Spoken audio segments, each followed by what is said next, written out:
Coucou à toutes et à tous. Alors aujourd'hui je suis pas du tout maquillée ni coiffée, je suis encore en tenue décontracte. Aujourd'hui je vais pas vous parler de make-up, ni de produits, ni de tatouage et de piercing. C'est vraiment une première vidéo en fait d'un sujet qui me tient particulièrement à cœur, donc quelque chose qui m'arrive depuis déjà bientôt 3 mois. Donc j'aurais aimé en fait venir vous parler de ma grossesse. Alors oui, je suis enceinte. Pour celles qui ne connaissent pas mon âge, j'ai 18 ans et demi. Donc lorsque j'accoucherai, j'aurai 19 ans. Je suis encore en études. C'est vrai que c'était pas forcément le meilleur moment pour que ça arrive. Mais aujourd'hui, j'en suis très ravie. Et je vais un petit peu venir vous reparler en fait de tout ce que j'ai... de tout ce que j'ai vécu en fait depuis que je suis au courant que je suis enceinte, comment ça se les produit, etc. Donc je vais essayer de diviser la vidéo en plusieurs parties pour que ce soit un minimum ordonné et que, que vous y arrivez un petit peu à me comprendre. Parce que j'ai tellement en fait envie d'en parler à travers en fait cette vidéo, parce que j'ai besoin d'être écoutée et entendue, de faire passer un message aussi. Je sais que ça peut aider pas mal de jeunes femmes et de jeunes filles qui sont dans mon cas ou qui ont voilà, des envies comme ça, ou qui ont la même vision des choses que moi à peu près. Et donc voilà, j'aurais vraiment aimé venir vous en parler. C'est une vidéo qui va sûrement être assez longue, donc je vous préviens, si vous n'avez pas de quoi grignoter ou de quoi boire, voilà, mettez-vous bien à l'aise devant la vidéo parce que je pense que ça va durer une bonne vingtaine de minutes. Donc en fait, tout a commencé... j'ai toujours eu des problèmes avec les contraceptions. Non pas problème d'oubli, etc. mais problème en fait de santé, etc. En fait, donc la toute première fois que j'ai pris la pilule, je devais avoir 15 ans à peu près. Donc ça remonte maintenant à 3 ans et demi.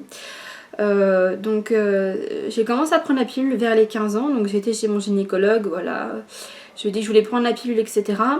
Donc on m'a prescrit en premier la pilule Lilou. Donc c'est la pilule qu'on donne à toutes les jeunes adolescentes en fait. Et au bout d'un an, c'est pas qu'elle me faisait plus effet, mais ça me faisait plein de dérèglements hormonaux. Ça m'avait fait... plein de petits soucis qu'on peut avoir avec les pilules, donc des petits boutons d'acné, etc. Donc il m'a dit c'est sûrement que ça ne te convient plus, donc on va changer de pilule. Et entre temps, je pensais déjà à poser un implant, un contraceptif qui se met en fait au niveau du bras. Je m'étais beaucoup renseignée, j'avais regardé des forums, etc. pour voir les pour et les contre, et un petit peu voilà, savoir en gros les points positifs.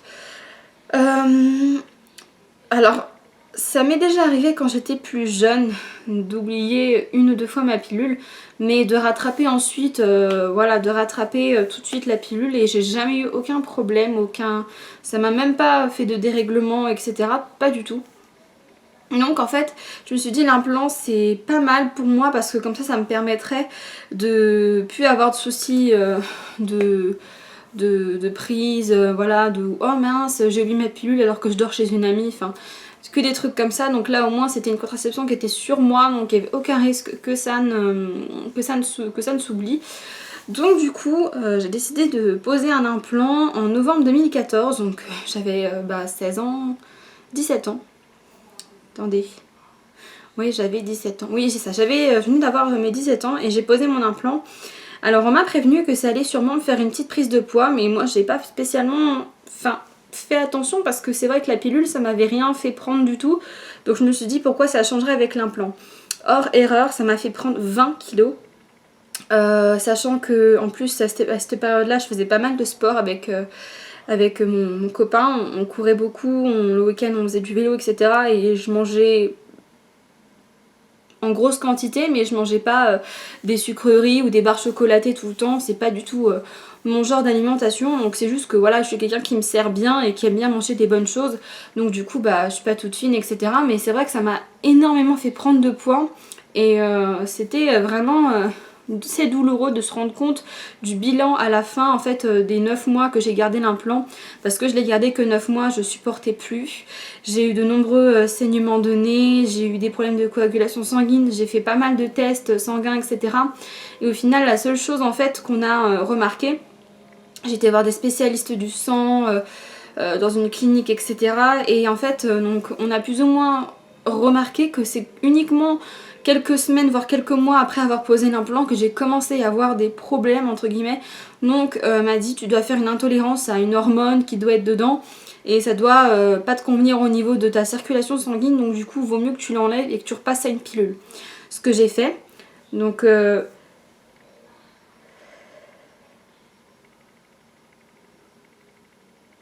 j'ai envie d'éternuer. C'est bon.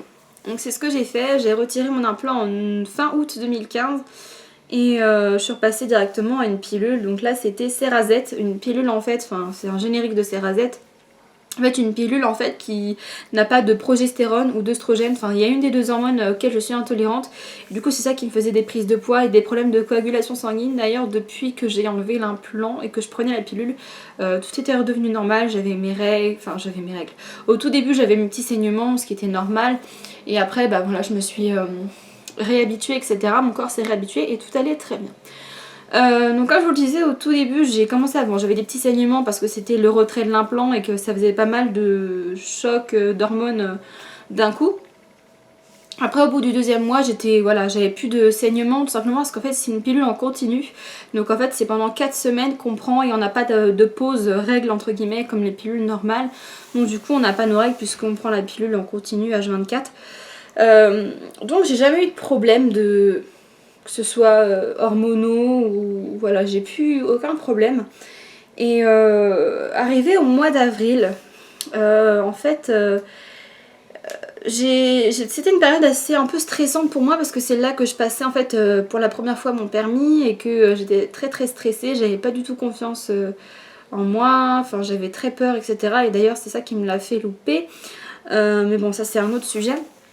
Donc en fait j'étais très stressée, donc j'avais des douleurs d'estomac. Moi je pensais que c'était lié au stress en fait. J'avais très mal en bas du ventre comme des douleurs de règles. Et au début j'y prêtais pas attention parce que j'étais tellement à fond dans mon permis, dans mes BTS blancs etc. que j'y pensais pas du tout. Et c'est vrai qu'au bout d'un moment j'ai commencé à cogiter, je me suis dit mais ça fait quand même presque 2 semaines que t'as mal au bas du ventre, faudrait quand même faire quelque chose. Après j'avais pas de nausées, j'avais pas de mal de sein. Ah si, j'avais les seins qui travaillaient énormément, j'avais très mal au sein, ça c'est vrai que ça... Mais ça m'arrivait de fois de temps en temps, donc une fois de plus ça m'avait pas trop alarmée. Puis je me suis dit voilà, une semaine après voilà, d'avoir mes symptômes, j'avais mon rendez-vous chez le gynécologue voilà, pour un petit contrôle. Donc je me suis dit, bah, je poserai la question à ce moment-là si c'est ma pilule ou si c'est juste un truc normal comme ça, sans aucune incidence. Et au final, lorsqu'elle m'a examinée, elle a trouvé mon utérus, enfin toute la partie du bas du ventre, un petit peu tendue. Elle m'a dit, oh t'as peut-être pas une inflammation, mais t'as peut-être quelque chose, c'est bizarre, faudrait contrôler, faire une prise de sang, etc. Et après c'est vrai que bah, elle m'a demandé est-ce qu'il y a des choses qui ont changé, ou est-ce que vous avez mal au ventre, est-ce que vous avez mal au sein. Et quand j'ai commencé à lui raconter un petit peu toutes les petites choses que j'avais, elle s'est dit mais vous avez pas oublié votre pilule parce que là c'est quand même bizarre, vous avez des symptômes un petit peu étranges. Je dis bah non je l'ai pas oublié, je la prends à l'heure fixe, je mettais un réveil carrément tous les soirs avant de m'endormir, avant de me coucher pour toujours la prendre à la même heure etc. Et elle me disait bon bah c'est quand même étrange mais c'est rare mais ça peut arriver, donc on va quand même faire un test sanguin. Vous aurez les résultats, voilà vous le faites demain matin, vous aurez les résultats dans l'après-midi. Donc le lendemain matin j'ai été le faire, donc tout s'est bien passé, les personnes très sympathiques etc. Et je recevais en fait une alerte SMS et après c'était donc avec un identifiant etc. C'était donc en fait la feuille du test sanguin en fait était affichée sur internet. Donc en fait j'ai reçu l'alerte SMS vers 12h30 à peu près. Et j'avais pas envie de le voir tout de suite parce que j'étais au restaurant avec mon père et je me suis dit on sait jamais si c'est positif, j'ai pas envie de m'écrouler comme ça va pas être possible, donc je vais attendre d'être toute seule et de rentrer au travail pour pouvoir regarder et être tranquille. Donc moi je m'inquiétais pas du tout parce que on est toutes pareilles les filles, à chaque fois qu'on a un petit truc on psychote, on se dit oh là là je suis enceinte, on se précipite. À chaque fois nous les filles on est comme ça, je sais pas pour vous mais moi je me suis tellement psychotée quand j'étais plus jeune que je me disais mais ça sert à rien de se psychoter, à chaque fois il n'y a jamais rien eu. Et là il y a encore moins de raison puisque j'ai rien fait de mal en fait et j'ai tout respecté, donc je vois pas pourquoi ça m'arriverait. Et là ça a été la fois où c'était positif. Donc en fait j'ai vu les résultats. Et je sais pas si vous connaissez un petit peu le principe des prises de sang de grossesse, mais en fait c'est un taux donc qui est de plus en plus élevé suivant le mois ou les semaines de grossesse auxquelles vous êtes. Et en fait, il est considéré négatif en dessous de 15 millilitres, je crois, ou 15, je sais plus quoi. Et moi, j'étais à 2066, il me semble. J'étais à 2066 de taux. Et ça correspondait à peu près à une semaine, à une grossesse de 4 à 5 semaines. Donc j'étais un petit peu choquée, j'ai eu une onde de panique, de stress qui m'est arrivée parce que je savais pas ce que je devais réagir, je savais pas si c'était vrai, j'étais perdue en fait tout simplement, donc j'étais très paniquée. Et du coup j'ai été obligée d'en alarmer mon copain, donc je l'ai appelé au téléphone. À cette époque là il était en vacances. Je l'ai appelé et je lui ai dit tout simplement bah voilà que c'était positif et que il va falloir qu'on parle et qu'on prenne une décision, qu'on fasse des démarches, etc. Parce que enfin voilà quoi, il fallait qu'on réfléchisse à ça. Alors je fais une petite parenthèse, je n'avais déjà plusieurs fois, je sais pas pourquoi, j'avais déjà un petit peu parlé de ça donc avec lui en lui disant voilà si jamais ça arrive comme ça sans qu'on ait trop prévu, est-ce que tu seras là pour moi, etc. Est-ce que ça te gênerait ou est-ce que tu réfléchirais même pas et tu voudrais que j'avorte comme ça. Il m'a dit non mais ça serait difficile, etc. mais je serais là, etc. Donc ça m'a un peu rassurée et moi j'ai toujours été entre guillemets, enfin contre, c'est pas contre, mais dans mon cas, pour moi, j'ai toujours été contre l'avortement parce que je sais très bien en fait que c'est quelque chose que j'aurais regretté, que ce soit à tout âge. Bon après il y a des situations, c'est vrai, où j'aurais peut-être plus réfléchi, où j'aurais peut-être plus eu de doutes. Mais là dans cette situation-là, avec cette personne-là, j'avais aucun doute, je voulais vraiment le garder et voilà, enfin c'était très compliqué dans ma tête, donc du coup j'ai pris rendez-vous pour une échographie de datation. Donc en fait pour qu'on sache de combien de temps j'étais enceinte, donc ça c'est ma gynécologue qui m'avait demandé de le faire. Donc ça j'avais pris rendez-vous pour une semaine et demie plus tard je crois, donc c'était un samedi.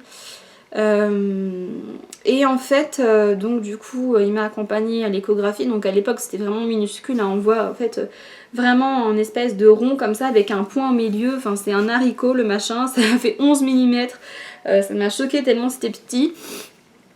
Et en fait, quand j'ai fait l'échographie, j'étais enceinte de 7 semaines, donc d'un mois et demi. Et c'est là qu'ont commencé un petit peu les problèmes, on va dire ça comme ça. Là, je vous parle plus de l'aspect en fait psychologique. Je vous parlerai plus de l'aspect voilà, nausée, etc. après. Donc au niveau de l'aspect psychologique, etc. En fait, donc avec mon copain, on s'est battus tous les deux. Enfin, on s'est battus l'un contre l'autre en fait pour savoir qui allait avoir raison et qui allait lâcher l'affaire en premier. Moi c'est mal me connaître, je ne lâche jamais l'affaire. Quand je veux quelque chose et quand j'ai décidé quelque chose, quand je suis sûre de mon choix, personne ne me fera changer d'avis, mais personne. Ça peut être quelqu'un d'important, comme un voisin, comme n'importe qui, personne ne me fera changer d'avis.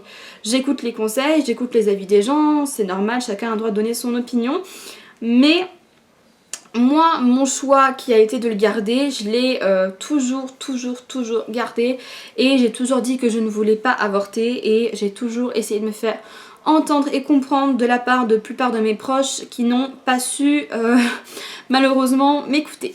Donc en fait, c'est simple. Parmi ma famille proche, donc famille proche j'entends surtout parents, sœurs, enfin tout ça, enfin toutes ces choses-là. En fait il n'y a que ma mère qui m'a écoutée et qui m'a soutenue, qui a respecté mon choix et qui est là à l'heure actuelle avec moi et pour moi. Alors, on va dire donc mon copain comment il a réagi. Disons que pendant les 3-4 premières semaines, en fait, pendant 3 semaines, un mois, il était pas content, il avait très peur, bon, ce qui est normal. Comme tous les hommes et surtout qu'en plus c'est quelqu'un qui aime bien prévoir les choses, donc là pour le coup c'était pas prévu, donc ça l'a encore plus mis en stress. Donc je me suis dit bon il va finir par s'y faire, il va de jour en jour un petit peu ça va améliorer, etc. Mais en fait je voyais justement que de jour en jour il était de plus en plus distant avec moi et voilà, c'était des pics qui me lançaient, des méchancetés, tout ça, et je pense pas qu'il se rendait compte, mais au final ça m'a vraiment fait beaucoup de mal. Et donc du coup je lui ai dit écoute voilà, faut que tu prennes ta décision, soit tu veux le garder et tu veux rester avec moi, on forme une famille parce qu'on en est tout à fait capable, voilà. Soit tu décides de pas rester avec moi et ça me ferait très mal au cœur parce que c'est vraiment, pour moi c'était l'homme de ma vie, etc. Et ça m'a vraiment fait très mal au cœur qu'ils prennent pour moi la mauvaise décision. Mais après c'est vrai que je respecte quand même son choix, même si je lui en veux énormément, je suis très déçue. Et tout ça, j'ai l'impression que pendant les 3 années où on était ensemble, en fait tout ça c'était entre guillemets du temps perdu et un petit peu du mensonge, etc. Donc au final il a décidé de me quitter, de me laisser. Et dans un sens c'est pas que c'est pas plus mal, mais c'était tellement invivable d'être ensemble et de se prendre la tête, on en pleurait, on se criait dessus, on s'énervait, c'était des insultes, des reproches sans cesse, et c'est tellement fatigant que même si maintenant on n'est plus ensemble et que des fois c'est dur, parce que quand même 3 ans de relation ça s'oublie pas comme ça, surtout quand comme moi, quand on l'a rencontré très jeune. Et on avait plein de projets à la tête, et c'est vrai qu'on en était au final que au tout début de notre relation, c'est ce qu'on pensait à l'époque. Donc voilà un petit peu au niveau de ma relation avec mon copain. Donc si vous me posez la question en barre de commentaires, voilà, sachez qu'on n'est plus ensemble à l'heure actuelle. On a toujours entre guillemets des contacts, voilà, comme ça pour prendre des nouvelles, parce que on peut pas passer de tout ou rien comme ça en espace de 2 ou 3 semaines, c'est pas possible. Donc voilà, pour ce qui est l'aspect de mon copain. Ensuite, mes parents, en premier, je l'ai annoncé à ma mère. Donc ça, c'est arrivé à peu près, je crois, alors attendez. J'étais à peu près à 2 mois de grossesse, donc ça faisait 1 mois que je le savais. Enfin non, ça faisait 3 semaines, je crois, 3 semaines, 1 mois que je le savais. Et donc je lui ai dit, parce qu'à ce moment-là, j'étais sûre de le garder, et que du coup, de toute façon, je me suis dit que je le dise, parce que elle a besoin et elle mérite de savoir pourquoi des fois je suis un peu pas bien, pourquoi voilà le matin j'étais pas très bien, pourquoi j'avais besoin qu'on me foute la paix, etc. Et que j'étais un petit peu plus grognon que d'habitude. Donc elle a compris, etc. C'est vrai qu'au début elle était un peu sous le choc. Bon c'est normal, hein, c'est pas forcément ce qu'on souhaite pour son enfant tout de suite. Mais après voilà, c'est la vie, il faut savoir respecter le choix et la décision de ses enfants, surtout quand c'est une décision mature et responsable. Ensuite, donc du coup, j'ai attendu à peu près 1 semaine et demie, je crois, et puis je l'ai annoncé à mon père. Et là, ça a été un petit peu moins drôle, parce que sur le coup, quand je lui ai dit, il a pas mal réagi, mais il a pas bien réagi, hein. Il a dit, bon écoute, j'aurais souhaité que ça arrive plus tard pour toi, mais... Et Rémi, il en pense quoi, et machin, il en pense quoi, et... Bon, il était un peu... Ça se voyait qu'il était pas content, mais je pensais pas qu'on allait en arriver là, en fait. Donc au début je me suis dit il a pas trop mal réagi, je m'attendais vraiment à un ouragan en fait, et en fait ça va quoi. Donc après sont passés les jours, les semaines, et en fait au bout d'une semaine après on a mangé ensemble un midi, puis il me posait des questions, il me disait oui mais quels sont tes arguments, pourquoi tu veux le garder, et c'est là que ça a commencé à être un peu compliqué et que j'ai su que ça allait être très dur, mais très dur de me battre pour le garder. Donc ensuite c'était des reproches, des questions, donne-moi des arguments, convainc-moi que tu dois le garder, mais j'ai pas à le convaincre, c'est ma vie, c'est moi qui va l'assumer, je vais pas vivre ma vie avec mon père quoi, je vais vivre ma vie toute seule, ou au mieux avec ma mère, parce que je vis avec ma mère, donc c'est à la rigueur, si quelqu'un aurait dû entre guillemets insister pour que je prenne une décision, ce serait plus elle, parce que c'était plus elle qui était concernée. Donc voilà, pourquoi je voulais pas lui dire, parce que je savais très bien que ça allait réagir comme ça, que ça allait être des reproches, des critiques, des prises de tête, parce que en fait, moi je suis pas quelqu'un qui suis très écoutée. Des fois j'ai peur de, c'est pas que j'ai peur de blesser les gens, mais en fait des fois j'ai peur de vraiment m'insister et de dire non c'est mort, c'est ferme, et là il a pas dû ressentir que j'étais très ferme, etc. Mais en fait j'étais très ferme et j'avais juste pas envie en gros comment dire, de m'imposer comme ça dès le début, de faire carré droit, c'est mort, il n'y a aucune discussion. J'avais pas envie de réagir comme ça parce que c'est pas super agréable. Et en fait, c'est ce que j'aurais dû faire, parce qu'il aurait peut-être dû comprendre comme ça dès le début que c'était mort, que c'était pas la peine d'en discuter, que mes décisions étaient prises, et que je lui disais juste parce que il mérite de savoir et que c'est mon père, mais qu'il avait rien à dire sur ma vie, etc. Et j'aurais peut-être dû réagir comme ça, mais bon, c'est trop tard, hein, maintenant c'est fait, c'est fait. Donc du coup en fait ça s'est pas super bien passé, et en fait arrivé à peu près à mes 12 semaines de grossesse, donc mon 3e mois en fait, le début de mon 3e mois, là ça a été très très très douloureux psychologiquement et mentalement. Donc j'avais mon copain à l'époque, on était encore ensemble, qui, bah pareil, qui me disait faut que t'avortes, c'est mieux pour toi, tu sais pas ce qui est mieux pour toi, t'es pas capable de réfléchir par toi-même. Et mon père me disait ça. Ma belle-mère, donc la nouvelle femme de mon père, qui m'a envoyé des messages pour me dire que c'était égoïste, qu'elle comprenait pas pourquoi je voulais le garder, que elle, tout ce qu'elle voyait c'était mon père malheureux à cause de moi, que heureusement qu'il partait à l'étranger parce que sinon ça serait mal fini, qu'il y avait des mauvaises tensions dans la maison à cause de moi, enfin que des trucs genre c'est ma faute, mais personne ne pensait à moi, et moi ce que je pouvais ressentir, personne n'y pensait. Je suis quand même un petit peu la personne qui a le plus souffert dans cette histoire, parce que tout ce que j'avais besoin c'était juste de soutien mental. J'ai jamais demandé d'argent. Mes parents, j'ai jamais demandé qu'on le lève à ma place, j'ai jamais demandé qu'on m'achète des trucs ou qu'on me paye des cadeaux, j'ai jamais demandé qu'ils aillent chercher mon enfant, qu'ils me le gardent pendant mes vacances, j'ai rien demandé. J'ai juste dit à mes parents que j'étais enceinte, et j'aurais juste voulu en fait entendre la phrase que tous les enfants veulent entendre, c'est bah écoute, voilà, moi j'aurais peut-être pas fait comme ça, c'est vrai que c'est pas forcément le bon moment pour toi, mais si t'es sûre de toi et que c'est vraiment ce que tu veux, bah moi je serai là pour toi, quoi qu'il arrive, etc. Juste cette phrase-là qui m'aurait rassurée, juste ça, et c'est tout ce que je demandais. Je voulais pas d'argent, je voulais pas qu'on m'offre des trucs.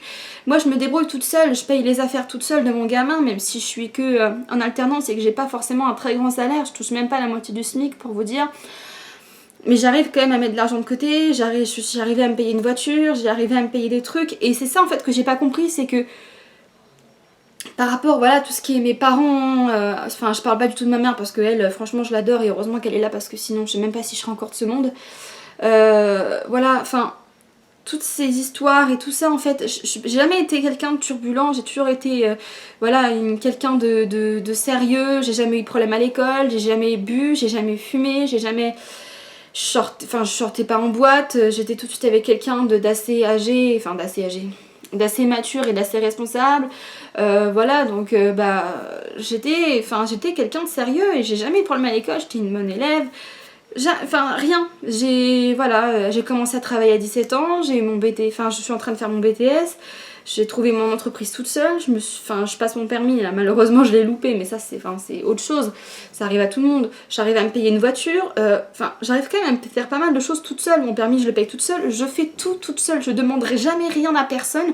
Et en fait la seule fois où j'ai eu besoin en fait de juste d'entendre une phrase et donc d'avoir du soutien moral, bah je l'ai pas eu en fait. Alors que moi en fait toute ma jeunesse, peut-être pas non plus, mais j'ai essayé en fait de toujours me débrouiller par moi-même, déjà pour ma propre fierté, et en plus voilà, pour que mes parents ils se disent bah ma fille voilà, elle est pas complètement incapable, demain si on n'est plus là, bah elle peut se débrouiller toute seule. Et moi j'ai toujours voulu me débrouiller par mes propres moyens, parce que pour moi c'est vraiment comme ça qu'on apprend la vie. Et là bah pour le coup bah je me débrouillais encore toute seule. C'est un peu dommage parce que dans certains moments on a besoin d'une famille, on a besoin de gens à qui parler, on a besoin de réconfort, etc. Mais je m'en doutais que ça allait se passer comme ça. Et en fait au final, donc vers les 12 semaines de grossesse, donc c'était voilà des critiques, des reproches incessants, déjà avec mon copain, des disputes, des clashs. C'était vraiment épuisant, et puis j'avais mon père qui m'appelait régulièrement, qui m'envoyait des SMS pour savoir si j'avais pris rendez-vous dans des cliniques, rendez-vous pour avorter, qu'il fallait que je me dépêche de prendre des rendez-vous parce qu'après j'allais plus pouvoir avorter. Mais en fait il ne comprenait pas que je ne voulais pas avorter. J'étais tellement désespérée mentalement qu'en fait je criais, je pleurais. Quand je criais, personne ne m'écoutait. Quand je parlais calmement, personne ne m'écoutait. Quand je pleurais, personne ne m'écoutait. Enfin, je veux dire, mes proches voyaient que j'étais malheureuse, que rien que le fait d'en parler, j'avais limite envie de me suicider. Et qui me disaient, c'est pour ton bien, Rémi, c'est ce qu'il y a de mieux pour toi, on sait ce qu'il y a de mieux pour toi parce qu'on a l'expérience de la vie, parce qu'on est des adultes, t'as rien, tu vas rien lui offrir. Et ben moi j'ai envie de prouver, voilà. Maintenant, je voulais le garder parce que pour moi c'est un enfant, c'est important. Il a pas demandé à être là. Il a été là parce que voilà, malheureusement, dans un sens malheureusement, voilà, la pilule, bah, elle a pas forcément fait son rôle. Et c'est tombé sur moi, c'est tombé pendant ce moment-là, et pour moi c'est un signe du destin. Pour moi c'est en fait une des seules choses positives qui m'est arrivée dans ma vie en fait, de vraiment important et de vraiment bénéfique. Et je pense que ça va changer ma vie à tout jamais, et j'en suis vraiment très ravie parce que c'est vrai que Je sais que maintenant j'ai toujours cette envie de me battre. Je peux plus me permettre de baisser les bras et ça me fait du bien parce que je suis quelqu'un qui baissait les bras assez facilement. Dès que j'avais, enfin c'est pas dès que j'avais une difficulté, mais dès que j'avais quelque chose qui me paraissait insurmontable, j'avais pas envie de me battre. Je me disais mais me battre pour qui? Pourquoi me battre de toute façon? Alors que là maintenant j'ai mon bout de cheveux qui va être là et je vais me dire il faut que je me batte pour lui. Je peux pas lui permettre de baisser les bras, il va falloir toujours que je sois là pour lui. En gros quelqu'un qui aura besoin de moi et dont j'aurai besoin également. C'est ça en fait. Enfin voilà, et en gros toute cette vidéo pour vous dire en fait que c'est vraiment l'aspect psychologique. Je vous ferai une autre vidéo où là ce sera vraiment les échographies, je vous montrerai mes symptômes de grossesse, etc. Là c'est vraiment une vidéo, en gros c'est plus l'aspect psychologique de tomber enceinte jeune ou de tomber enceinte pas prévue, ou voilà, d'avoir des proches qui ne comprennent pas votre décision. Sachez qu'au final l'avortement il faut vraiment que ce soit vous qui le décidiez si vous avez envie de le faire, parce que c'est déjà vraiment quelque chose de très dur psychologiquement. Moi j'ai été à un rendez-vous, donc un des premiers rendez-vous avec une sage-femme, c'est vraiment l'aspect pareil psychologique. Elle vous pose des questions, savoir comment ça s'est passé, voilà, elle est vraiment là pour vous. Et quand elle m'a expliqué un peu le protocole, ça m'a vraiment, ça m'a tué quoi. Déjà que j'avais pas envie, mais alors là c'était encore pire quoi. Fallait vraiment m'attacher sur une table et m'ouvrir le ventre pour que voilà vraiment que je le fasse quoi. Et là c'était pas possible. Donc l'avortement, voilà, il faut que vous fassiez comprendre à vos proches, à votre mari, à votre petit copain, etc. que les femmes sont libres de disposer de leur corps, que si l'avortement a été légalisé, c'est justement pour qu'elles aient le choix et la liberté d'être mère ou non. Et ça c'est tout à fait honorable parce qu'il y a des situations dans lesquelles, heureusement qu'il y a l'avortement, je pense surtout au viol, etc. Ou dans les situations où là, oui effectivement, bah c'est vrai que bon c'est quand même bien d'avoir cette option là et ce choix là. Mais il faut pas que ce soit systématique. Je veux dire, il faut pas que vous ou vos proches, dès que quelqu'un tombe enceinte de manière trop jeune ou pas prévue ou pas avec quelqu'un de bien, entre guillemets, tout de suite pensez à ça. Il faut dire quand même que il faut savoir faire la part des choses entre une liberté et une obligation. La liberté, c'est être libre de vouloir avorter et de ne pas vouloir avorter. Et il faut que vos proches comprennent cette décision-là parce que de toute façon... psychologiquement c'est pas eux qui vont subir, c'est vous. Et le risque, et c'est ça aussi que moi j'avais, c'est le risque que vous leur en vouliez, parce que en fait au final c'est eux qui vous auront forcé, c'est eux qui vous auront rabâché toujours les mêmes choses, et c'est eux qui vous auront emmené là-bas, voilà. Et c'est le meilleur moyen en fait de créer des tensions et des problèmes, c'est le meilleur moyen de se séparer de sa famille, de se séparer de ses proches, de s'isoler complètement. Et c'est pas un moment où on a envie d'être isolé, c'est un moment où on a besoin d'être épaulé, c'est un moment où on a besoin d'être bien dans sa tête, de se changer les idées. Et si on est toute seule, parce qu'en fait quand on a fait quelque chose comme ça et qu'on l'a pas vraiment voulu, et ben on en veut à tout le monde, on en veut à la terre entière, on déteste tout le monde et au final on s'isole, et là c'est le meilleur moyen pour tomber en dépression. Donc vraiment moi je suis pas contre l'avortement, c'est pas ça que je vous dis, c'est juste que voilà, je veux juste que si ça arrive à une de mes auditrices, de mes abonnés, pardon, si ça vous arrive à une de mes abonnés ou à vous qui regardez la vidéo, ou que vous-même vous êtes le proche ou la proche de quelqu'un à qui c'est déjà arrivé, il faut vraiment comprendre qu'en fait c'est... Un enfant c'est beaucoup de contraintes, c'est vrai que c'est quand même assez lourd, c'est une responsabilité énorme parce que c'est un être qui dépend de qui dépend de vous. Donc je comprends bien la crainte des parents, je comprends bien qu'ils auraient voulu que ça arrive autrement, je comprends bien qu'ils auraient voulu un meilleur avenir pour leur enfant. Mais c'est quoi le pire entre perdre un an ou 2 ans pour faire ses études et perdre le moral, perdre la santé mentale, perdre son psychologique, être traumatisé à vie parce qu'on aura fait une décision qu'on n'aura pas choisie. Il faut bien que vous pensiez à ça et que voilà, c'est important d'écouter, c'est important de prendre les conseils des autres, mais au final, il faut toujours que vous respectiez votre décision à vous parce que c'est ce qui est le plus important. Donc voilà, si jamais vous avez besoin de conseils, vous avez besoin d'aide, vous avez tout simplement besoin de me raconter votre histoire, voilà, si vous avez besoin de parler, je suis là, je mets toujours mes réseaux en barre d'infos et en fin de vidéo. D'ailleurs je tenais à m'excuser un peu pour l'absence que j'avais, j'ai des gros problèmes d'ordinateur. J'ai mon ordinateur qui est saturé, qui est mort, qui ne veut plus rien faire et c'est vrai que c'est très compliqué pour poster des vidéos, pour faire des montages. Donc j'essaie de poster des vidéos comme ça quand je suis au travail, etc. Mais c'est assez compliqué. Donc voilà, je m'excuse de mon absence. Prochainement, je vous ferai une vidéo donc sur ma grossesse, mais cette fois-ci les aspects un petit peu plus positifs et un petit peu plus physiques, donc surtout sur les symptômes de grossesse, etc. Donc voilà, je vous fais des gros bisous et je vous dis à bientôt pour de prochaines vidéos. Ciao tout le monde!